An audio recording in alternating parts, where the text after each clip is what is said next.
3 दिया हुआ है, फिर गुना है, ये 1 में समझ लो, और x का पावर 2 दिया हुआ है, तो ये आधार तो सेम है, आधार सेम है, घात अलग अलग है। इस सिचुएशन में क्या होता है, आधार रह जाता है, आधार रह जाता है और घात आपस में जुड़ जाता है, घात आपस में जुड़ जाता है। तो x का पावर कितना हो गया, 3 2 5, आधार बन गया और घात जुड़ गया, 3 2 5 जुड़ गया ना। तो इस सिचुएशन में ये जुड़ जाता है जब गुना रहता है, एक हो और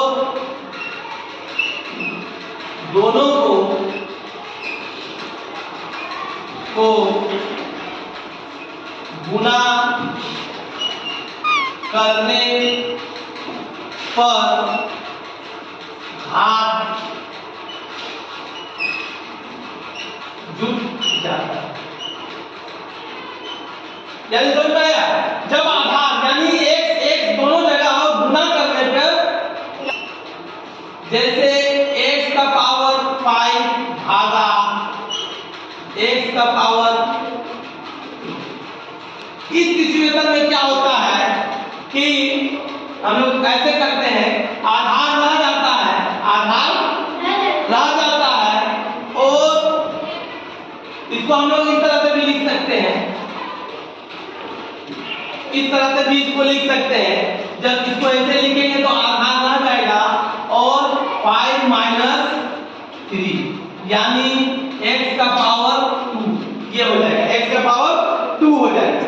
तो इसको हम लोग इसी को फिर लिखेंगे, घट जाता है, घात क्या होता है, घट जाता है। जिस तरह से देखो यहाँ हम लोग घटा दिए, जब आधार 1 हो और आधार को घात करने पर घात घट जाता है, घात जो होता है ये घात है, ये घात क्या होता है, घात ये घट जाता है। तीसरा क्या होता है, तीसरा एक बार ध्यान दे दो, x का पावर 2 का पावर 2 दे दो, इस तरह का जाता है। तो इस सिचुएशन में क्या होता है कि घात जो घात होता है वो गुना हो जाता है, यानी 2 गुना ये 2 गुने 2 हो जाएगा, यानी x का पावर 4, x का पावर 4 हो जाएगा। तब इसमें लिखेंगे, इसमें वही लिखेंगे